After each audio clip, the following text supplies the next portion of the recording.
अस्सलाम वालेकुम and a very good evening. Welcome to sports floor, जहां हम डिस्कस करें पाकिस्तान और न्यूजीलैंड के दरमियान T20 सीरीज़। कुछ दिन पहले रावलपिंडी में पाकिस्तान टीम 178 रन डिफेंड नहीं कर सकी, लाहौर में 178 रन चेज नहीं कर सकी और सेकंड स्ट्रिंग न्यूजीलैंड की टीम रही on top with the top performers and top amazing bowling. और ऑफ कोर्स पाकिस्तान को उन लोगों ने स्टन कर दिया, लिटरली थ्रैश कर दिया। और अब न्यूजीलैंड की टीम 2-1 से सीरीज़ लीड कर रही है और they are in the position, yes sir, to win the series. Heartbreaking and embarrassing for fans, मगर बहुत सारे लोग कह रहे हैं कि एक्सपेरिमेंटेशन हो रही है। कुछ फैंस कह रहे हैं कि सब बोझ बाबर पे ही डाल दिया है। टॉप 4 आपके परफॉर्मेंस सेट हो, टॉप 4 आपकी बैटिंग के सेट हो रहे हैं, नहीं हो रहे हैं। कोचेस कह रहे हैं ऑल इज़ वेल। अभी अज़हर महमूद की भी मैं कुछ दिन पहले सुन रही थी उनकी गुफ्तगू, उन्होंने बोला all is well, everything is going according to the plan and hopefully हमें आगे जाके रिजल्ट्स देखने को मिलेंगे। बट स्कोर कार्ड पे सबसे पहले नज़र डाल लेते हैं, just a reminder for you what happened on the field. So batting first, New Zealand के टिम रॉबिन्सन ने बनाए 51, Tom Dundle 28 and Foxcroft 34 and total हमारा बना 178 for 7. आई थिंक बॉलिंग में नोटिसेबल रहे Abbas Afridi who took 3. Chase करते हुए साहिम अयूब के 20 from 15, Babar Azam 5 for 4 and I think just एक ही परफॉर्मर की बात करनी चाहिए, दैट वाज फ़खर जमान जिन्होंने बनाए 61 और 45। और जब वो आउट हुए लग रहा था कि पाकिस्तान टीम से मैच हल्का का जा रहा है हाथ से and it all went down hill. और येस एक क्लोज इनकाउंटर मैच था मगर न्यूजीलैंड की टीम ये मैच 4 रन से जीत गई। हमारे एनालिस्ट हमारे साथ हैं who will further analyse this match. मेरे साथ है senior sports journalist Syed Yahya Hussaini, former Test cricketer Sikandar Bakht ने भी मुझे ज्वाइन किया है and senior sports journalist Abdul Majid Bhatti भी हमारे साथ मौजूद है। So Sikko, let's just come to you first. I think बहुत सारे लोग जो बात कर रहे हैं कि आपके जो PSL के स्टार्स थे वो उस तरह शाइन नहीं करे that they were a couple of months back. देखो, मैं हमेशा कहता हूँ कि इंटरनेशनल क्रिकेट में और डोमेस्टिक क्रिकेट में थोड़ा फ़र्क हो जाता है। तो उसका स्टैंडर्ड्स अच्छे होते हैं, फील्डिंग, बॉलिंग, हर लिहाज से बॉलर तेज़ होते हैं, वहाँ पे थोड़े से हल्के होते हैं, ये सारे फ़र्क आ जाता है। मगर ये कि मुझे कल इस बात की खुशी है कि उन्होंने ये नहीं किया कि पूरी पक्की टीम खिला दी, हर एक को अंदर डाल लिया, ये नहीं किया। बहुत अच्छा किया कि उन्होंने जो है शादाब को भेज दिया, उनको वो नंबर 4 पे खेलने के ख्वाहिशमंद नज़र आते हैं, उनको ऊपर भेज दिया कि जाएं आप खेलें। फिर जब उनको कहा गया कि आप जाएं रन्स करें, आज आप बॉलिंग नहीं करेंगे, तो उनसे रन्स नहीं हुए और बाबर से रन्स नहीं हुए, ये 2 उनके हमारे जो बड़े मेन प्लेयर थे उनसे रन्स नहीं हुए। तो मेरे ख्याल से अच्छा किया उन्होंने, ज़मान को भी खिला दिया, अब्बास को भी खिला दिया और 2 सीनियर खिलाड़ियों को उन्होंने बॉलर्स को रेस्ट दे दिया, उसामा को खिला दिया। उसको भी पता चल गया कि देखें वो उसामा भी बहुत अच्छी बॉल कर रहे थे उधर, मगर इतनी अच्छी गेंदें इधर नहीं कर सके, पता नहीं क्यों शॉर्ट गेंद करने लगते हैं।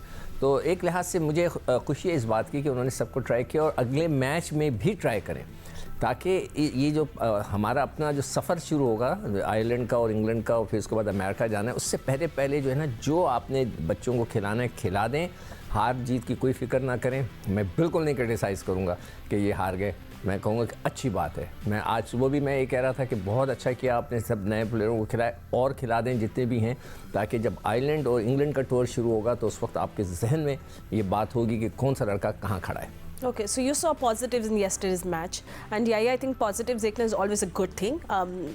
मगर आपको क्या लगता है कि जो सिक्कू भी बात करें, अच्छा हुआ कि बॉलर्स को भी टेस्ट कर लिया, बिकॉज अब हारिस रऊफ भी hopefully he will be back in action as well. तो आई थिंक अभी डिसाइड कर ले भाई in case he is not there तो फिर कौन खेलेगा, तो कौन स्टैंड आउट कर रहा है मैचेस में। तो yes, it is a good way, it is good thinking. What do you से? देखिए फातिमा, ख़राब में से अच्छा आप उस वक्त निकालते हैं जब आप बिल्कुल एक नई टीम खिला रहे होते, और मैं बोलता कि हाँ ठीक है, बिल्कुल हार जीत खेल में हो जाती है, इसमें कोई दो राय नहीं। हमारे chairman cricket board Syed Mohsin Raza Naqvi कह रहे थे कि मुझे हार अच्छी लगेगी अगर टीम लड़ती हुई हारेगी। तो सवाल सबसे पहला यही है कि आप 178 करते हैं 4 दिन पहले और वहाँ कहा जाता है 20 रन शॉर्ट थे, और अब जब 179 चेस करने पड़े तो अब आप क्या कहेंगे। और वही बॉलिंग लाइनअप थी और वही टीम थी। अगर आप ये कह रहे हैं कि आप नए खिलाड़ियों को खिला रहे हैं, तो कौन से नए खिलाड़ी? आप के पास नंबर 1 बैट्समैन है, किंग बाबर आजम है, उनके ऊपर आप डिपेंड कर रहे थे। इस सीरीज़ में अभी तक वो कोई बड़ी इनिंग नहीं खेल पाए हैं। और साइम अयूब तो मुझे लग रहा है कि कुछ शेल में चले गए हैं, उनको एक बड़ी इनिंग की शिद्दत के साथ ज़रूरत है। उनको ये समझाने की ज़रूरत है कि भाई 10 ओवर आपने क्रीज़ पर मौजूद रहना है, क्योंकि आपके पास शॉट्स मौजूद हैं। अगर वो इस तरह खेलेंगे तो उन प्लेयरों की तरफ वो पीछे चले जाएंगे जो हमारे पास मौजूद हैं। फिर रोटेशन पॉलिसी के मुताबिक आपने बाहर बिठाया शाहीन शाह अफरीदी, तो मेरे समझ नहीं आया कि क्या प्रूफ करने की आप कोशिश कर रहे थे। अगर शाहीन अफरीदी को आपने बाहर बिठाया है तो फिर वो फील्डिंग करने के लिए क्यों आए हैं? अगर आपको याद हो वो बॉलिंग करते हुए कभी अनफिट नहीं हुए, वो फील्डिंग करते हुए ही अनफिट हुए थे। तो अगर आप उनको नहीं खिलाना चाह रहे, आप उनको बिठाना चाह रहे हैं, तो फिर आप फील्डिंग करने के लिए उनको मैदान में भेजकर क्या साबित करना चाह रहे हैं? दूसरी जो सबसे इंपॉर्टेंट चीज़ है भाई, अगर शादाब से आपने बॉलिंग नहीं करवानी थी ठीक है, लेकिन फिर ये नहीं होगा कि आपसे जब बैटिंग नहीं होगी तो आप बॉलिंग के पीछे जाकर छुपने लगेंगे। उस्मान एक बार फिर बड़ी इनिंग नहीं खेल सके, तो बिल्कुल अच्छी परफॉर्मेंस है न्यूजीलैंड की। वो तो यहाँ से बहुत कुछ हासिल करके जा रहे हैं, बहुत कुछ सीख के जा रहे हैं। और इस सीरीज़ में अब तक अगर देखा जाए तो उन्होंने 15 खिलाड़ियों को आजमाया है, 4 मैचों में हमने 14 खिलाड़ियों को आजमाया है। जो इस टीम का सबसे बड़ा हमारा प्रॉब्लम है वो छक्के लगाना है T20 क्रिकेट में। जो सबसे बड़ा प्रॉब्लम है हमारा वो मिडल ऑर्डर है। और इन दोनों प्रॉब्लम को हल करने के बजाय हम अपने ओपनिंग के ऊपर एक्सपेरिमेंट कर रहे हैं। ऐसा लगता है कि मर्ज़ अभी तक आप तशख़ीस कर नहीं पाए हैं। और जब बाउंड्री लाइन के बाहर बहुत सारी चीज़ें होती है तो फिर बाउंड्री लाइन के अंदर मसाइल होते हैं। यू नो समहाउ मुझे क्यों लग रहा है बटी साहब रिसेंटली कि हमने बहुत स्ट्रगल करा है न्यूजीलैंड की ए टीम, बी टीम भी और इवन सी टीम के साथ। बट खैर कल आपको क्या डिफरेंस लगा दोनों टीम्स के दरमियान? Because it was a close match. I mean Azhar Mahmood कह रहे हैं कि डिफरेंस था कि वो लोग हमसे ज़्यादा डबल्स लिए। ऑफ कोर्स वो एक्स्ट्रास के बारे में हमने अभी तक कोई बात नहीं की है। देखिए फातिमा, मेरे ख्याल में ये जो रोटेशन पॉलिसी है ना, आप जरूर नए प्लेयरों को मौका दें। बिल्कुल याया सही कह रहे हैं कि कोई नया प्लेयर तो है ही नहीं। एक नया प्लेयर हमने इस सीरीज में ट्राई किया, वो था इरफान खान नियाजी, जो एक मैच में थोड़ी बहुत उसने बैटिंग की, दूसरे मैच में 20 रन बनाकर अनफिट हो गया। ये हमारी क्रिकेट का हाल है। मेरे ख्याल में अगर हम मैच हार कर एक्सपेरिमेंट करेंगे और पाकिस्तान टीम को इस तरह लोगों को कहेंगे कि हाउसफुल क्राउड को कि भाई हम वर्ल्ड कप की तैयारी कर रहे हैं, तो भाई फिर सैटरडे को तो लोग हार के लिए मैच देखने नहीं आएंगे। देखें पाकिस्तान के मेरे ख्याल में जो टैलेंट है उसमें मुझे कुछ मसला नजर आ रहा है। हमने रिटायर्ड प्लेयर को दोबारा पाकिस्तान टीम में लिया है। हमारे पास अंडर 19 में अच्छे प्लेयर हैं, हमारे पास ए टीमों में अच्छे प्लेयर हैं। इवन हमने जो 5 रिजर्व रखे हुए हैं वो हमारे पास टैलेंटेड प्लेयर हैं। लेकिन देखें इसमें रोटेट जरूर हम कर रहे हैं प्लेयर्स को, लेकिन एकदम से दोनों main fast bowler Shaheen Afridi को भी रेस्ट करवा दिया, नसीम शाह को भी रेस्ट करवा दिया। सिकंदर बख्श साहब कह रहे हैं कि जी मुझे कोई मसला नहीं है, आपको मसला नहीं होगा, लेकिन मुझे मसला है, इस 25 करोड़ अवाम को मसला है पाकिस्तान टीम के हारने से। अगर आप ये मैच ऑस्ट्रेलिया से हार जाते तो फिर कोई मसला नहीं था, लेकिन न्यूजीलैंड की टीम से हार रहे हैं, वो भी न्यूजीलैंड के 12 प्लेयर्स जो उनके मेन थे वो पाकिस्तान नहीं आए। तो मेरे ख्याल में इस तरह वर्ल्ड कप की तैयारी नहीं होगी। इस टीम को अब हमें उठाना है। अगर हम इस तरह एक्सपेरिमेंट करके मैच हारते रहे तो लोग तो मायूस होंगे, लेकिन ये टीम अगर गिर गई तो फिर इंग्लैंड का टूर, आपको पता है कि इंग्लैंड की टीम जो है वो वर्ल्ड चैंपियन है और अपने टाइटल का दिफा कर रही है। आयरलैंड अपने मुल्क में मुश्किल टीम है। तो मेरे ख्याल में इस तरह एक्सपेरिमेंट ना करें, थोड़ा बेहतर अंदाज में टीम को लेकर चलें। प्रोफेशनलिज्म मुझे नजर नहीं आ रही। ठीक है, जब आप वर्ल्ड कप कैंपेन शुरू करते हो it's always good to start on a high note, because एक बहुत अच्छा आपको कॉन्फिडेंस बूस्टर मिल जाता है जो भी सीरीज होती है उससे पहले। So this is the first series, इसमें हमारे कुछ कॉम्बिनेशंस के मसले हो रहे हैं। सो आई थिंक बहुत सारे सवाल है and Sikku just coming to you. I think first is question who to play, क्योंकि आपकी स्क्वाड है, हु टू प्ले, एंड दूसरा क्वेश्चन है वेयर टू प्ले। खिलाना तो है मगर उनको कहाँ खिलाना है, ये 2 क्वेश्चंस हैं। उसके साथ डू यू थिंक हमारी जो टॉप 4 बैटर्स हैं वो सॉर्टेड हैं? अभी वी नो एग्जैक्टली ये हमारी टॉप 4 है या अभी एक और एक्सपेरिमेंट होगा? भट्टी साहब कह रहे हैं ना लड़कों को उठाना है, तो फिर तो डाला ही भेजना पड़ेगा उनको उठाने के लिए। यार आप हंस रहे हैं भट्टी साहब, आपने ऐसे बोला लड़कों को उठाना है तो मैं कहा शायद डाला भेजना चाह रहे हैं। Let's go back to the match. यार देखो 178 उन्होंने किए, कोई इतने ज़्यादा रन्स नहीं थे, कोई ज़्यादा रन थे नहीं थे।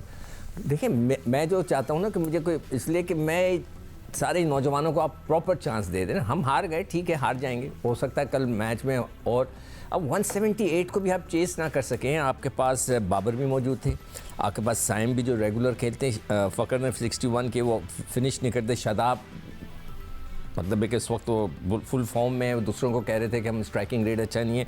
8 गेंदों में उन्होंने 7 रन किए।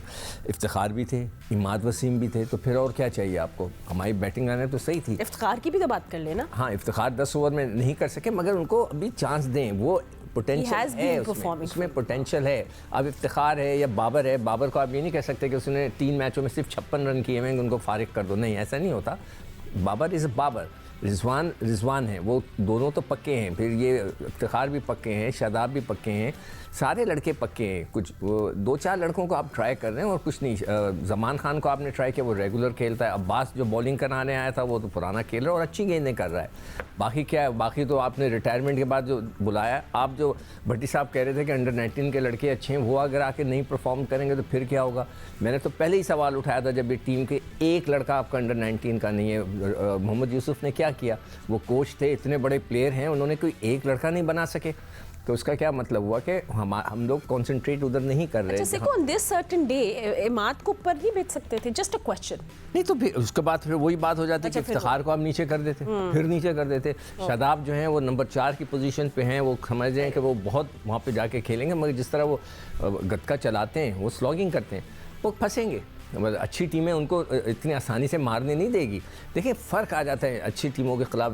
जैसे मैं डोमेस्टिक और इंटरनेशनल क्रिकेट की बात कर रहा हूँ, पेस का फ़र्क आ जाता है कि बॉलर फास्ट होते हैं, उनको तरीके पता होते हैं, और इसी तरह जब आप अच्छी टीमों के खिलाफ कर जाएंगे और भी अच्छी आपको बॉलिंग खेलने को मिलेगी, तो it won't be that easy. अभी भी हम लोग वैसे मिडिल ओवर्स के बारे में बात नहीं कर रहे, we do want to talk about that, but आप या आपसे भी बात करें। और what I am excited is for is New Zealand के ये जो बॉलर्स हैं, जो ये यंग गन्स, जो उनके सीनियर्स इनके साथ नहीं, and how they perform, the pacers.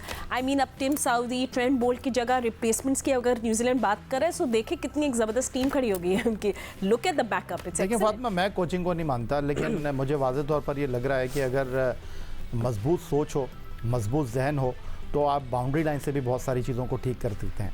जो न्यूजीलैंड के इस वक्त कोच हैं, वो उस टीम को कोच करते हैं जो कि बड़ी टीम है, जो कि कम से कम 9 खिलाड़ी उनके पाकिस्तान खेलने के लिए नहीं आए हैं, लेकिन जो प्लान उन्होंने खिलाड़ियों को दिया है।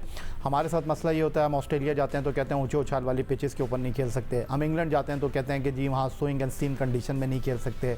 हम श्रीलंका जाते हैं तो वहाँ पर हम स्पिनर्स के खिलाफ बैटिंग करना भूल जाते हैं।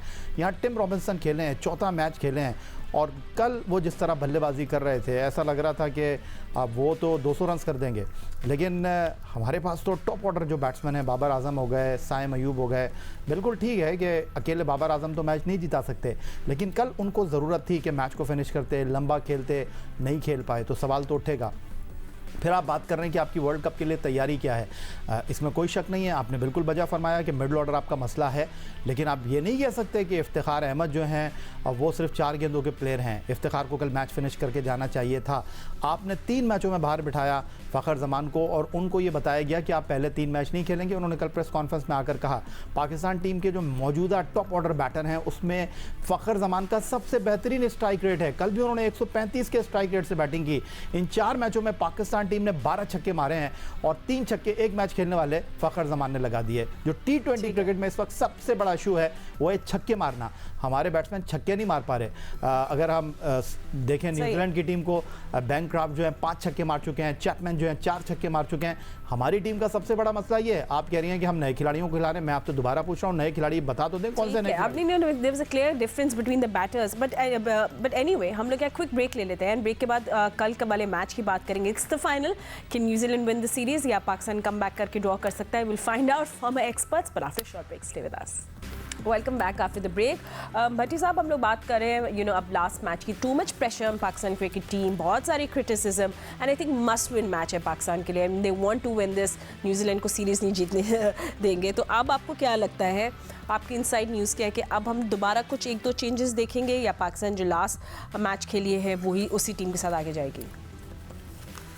देखिए फातिमा, मेरे पास कोई ऐसी मुसद्दिका इंफॉर्मेशन तो नहीं है, लेकिन ये ज़रूर सुनने में आ रहा है कि पाकिस्तान टीम का जो कैंप है उसमें ये कहा गया है कि भाई इस सिचुएशन पे अब पैनिक होने की ज़रूरत नहीं है। अब जो मेन टीम है, शाहीन शाह अफरीदी, नसीम शाह, जो लोग नहीं खेले थे चौथे मैच में, उनको खिलाया जाएगा। लेकिन मेरा एक प्रपोजल है कि हसीबुल्लाह को भी हम ट्राई करके देख लेना, रेगुलर विकेट कीपर के साथ जाना चाहिए। देखें उस्मान खान अभी जिस तरह याया थोड़ी देर पहले कह रहे थे कि उन पर पहले से ही प्रेशर है कि 3 इनिंग्स में वो फेल हो गए, लिहाजा उस्मान खान को अपनी बैटिंग पर कॉन्सेंट्रेट करने दें, विकेट कीपिंग का जो इजाफी जिम्मेदारियां वो ली जाएं और पाकिस्तान वो टीम खिलाए। देखें रिजवान तो फिलहाल कहा जा रहा है कि शायद अगली सीरीज में भी अवेलेबल ना हो, पीसीबी कह रहा है कि नहीं वो आयरलैंड और इंग्लैंड की सीरीज में फिट हो जाएंगे। तो मेरे ख्याल में ऐसे वक्त में जबकि आजम खान भी अनफिट हैं, हमें हसीबुल्लाह को ट्राई कर लेना चाहिए कि हसीबुल्लाह में अगर दमखम है तो लेके जाए, वरना हसीबुल्लाह को यहाँ खुदाफिज कहें। तो मेरे ख्याल में साइम अयूब को आराम करवाना चाहिए, बाबर के साथ फखर जमान इनिंग्स ओपन करें, हसीबुल्लाह मिडिल ऑर्डर में आ जाए, 3 पर वही अपने उस्मान खान को खिलाया जाए। तो इस सिचुएशन में पैनिक करने की जरूरत नहीं। अगर पैनिक करेंगे, देखिए हम ये चाहते हैं कि यंगस्टर्स को आप मौका दें, आप बिल्कुल प्लेयर के साथ रोटेशन पॉलिसी चलाएं, लेकिन इस तरह टीम हारेगी और हाउसफुल क्राउड के सामने इस तरह के रिजल्ट आएंगे तो फिर लोग भी डिमोरलाइज होंगे। वो स्टेडियम आकर इतने महंगे महंगे टिकट खरीदते हैं, लोगों को एक मुश्किल मरहले से गुजरकर ग्राउंड आना पड़ता है, फिर वो मैच देखने ग्राउंड नहीं आएंगे। लिहाजा मेरे ख्याल में पैनिक करने के बजाय सुकून से काम लें। पाकिस्तान की टीम अच्छी टीम है, ये न्यूजीलैंड को हरा सकती है और वो टीम खिलाएं जो हमने मेन टीम वर्ल्ड कप में लेके जानी। ठीक है, आई मीन बेसिकली आप कह रहे हैं जो एक्सपेरिमेंटेशन का ये मतलब नहीं है कि आप हमेशा ही हारे, एक्सपेरिमेंट करना चाहिए but with grace, हारे with grace. But anyway, it was a close encounter match. Just that and so Chico, just let's talk to you because आपको पता है under pressure, the social media pressure और लोगों की बातें कि तुम लोग हार गए और ये हो गया और ऊपर निकालो नीचे करो निकालो, ये सब कुछ होगा, बातें भी होंगी, बट पाकिस्तान को अपना कंपोज रहना है। What do you think? जैसे भट्टी साहब ने प्रपोज किया हसीबुल्लाह को ट्राई कर ले लास्ट मैच में, would you also say that? बिल्कुल भी नहीं। ओके, उसकी वजह है कि जब आप हसीबुल्लाह को पहले एक न्यूजीलैंड में शायद एक मैच दिया गया था, एक मैच दे दिया, इस तरह नहीं खिलाते। अभी जो खेल रहे हैं ना बिल्कुल सही है, साइम को पूरे मैच, ताकि कोई गिला शिकवा ना रहे दिल के अंदर कि जी मुझे तो एक ही मैच मिला था। उस्मान को पूरे मैच, कोई गिला शिकवा ना रहे, उन्हें बिल्कुल खिलाएं सबको। ये तरीका होना चाहिए। ये नहीं हो सकता कि हसीबुल्लाह को एक न्यूजीलैंड में आपने मैच दिया, वो तो आसिफ खान इंजर हो गए थे, तो जो भी है मतलब एक ही मैच चांस देना होता है ना प्लेयर को। उसकी एज अ प्लेयर मैं कह रहा हूँ, आप उसको चांस दें तो कम से कम 3 मैच लगातार 4 मैच दें ताकि उसका फैसला हो। ये ना हो कि उसको कह दिया जाए कि भाई आप तो एक मैच खेल रहे नहीं, उसको बोलो कि यार आपको 3 मैच मिल रहे हैं, आप अपनी मर्ज़ी से खेलें, जो आप बेस्ट खेल सकते हैं आप खेलें।